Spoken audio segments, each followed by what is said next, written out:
The gaming backlog. Everybody has one, so let's talk about it. First things first, you aren't the only one with a backlog of things you want to complete. I personally have a gaming backlog, my wife has a reading backlog, my dogs have a backlog of toys to terrorize, and the old lady next door has a backlog of evening shows and movies that she needs to catch up on. The only difference in backlogs is the size of them. But as with some things, the size doesn't matter. Nope. It's noticeable regardless, or at least so I'm told. You may wonder how you got to this point. Don't blame yourself. Blame all of those game sales that were just too good to pass up. Your subconscious knows you were craving to experience peak gaming again, so you swiped your card and now it just sits there, waiting. After some time, and before you know it, your backlog has grown to a point where just looking at it causes you stress and anxiety. You don't know where to begin or how to begin, so instead you just never begin. I call it the backlog syndrome.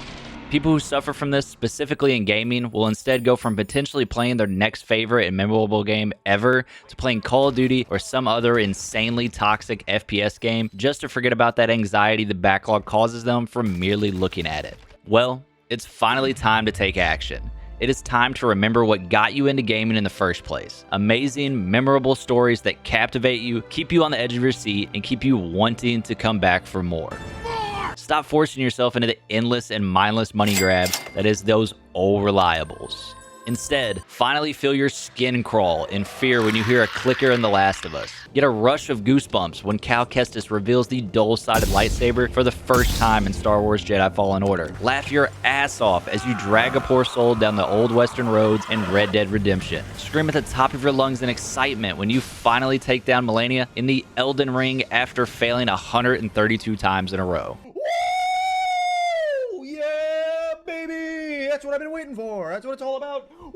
Experience peak gaming again. If you or a loved one experiences backlog syndrome, just know that you aren't alone and everybody else watching this video is in similar shoes as you are. I'm not just saying these things without acknowledging the massive backlog I have myself. This is just as much about me motivating myself to finally knock out my backlog as it is to inspire you to follow along and do so yourself as well. This is so inspirational, bro. With that being said, let's get into the playbook.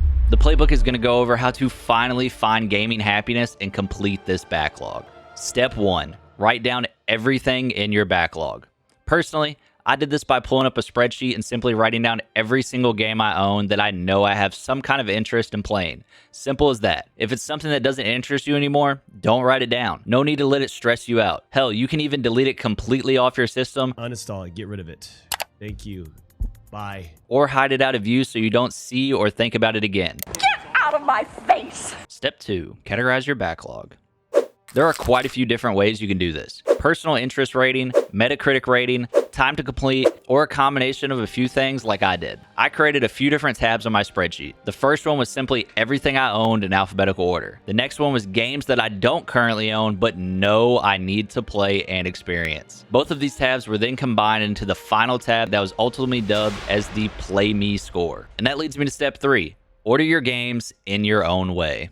This score is basically just the Metacritic score divided by the amount of hours it takes to complete the game. This gives me something similar to a value score for the games, as the better the game is and less time it takes to complete, the better quality per hour the game should be. I then take this number and multiply it by my personal 1 through 5 want to play rating, and boom, I then have my Play Me score. While I may want to play Horizon Zero Dawn for the first time, I know in my heart I don't want to play it as bad as I do God of War. Therefore, I let my own personal bias come into play with the Play Me rating because I'm going to be the one playing these games. You can order your games in whatever way you want. That's the beauty of it. It is all up to you. What do you want?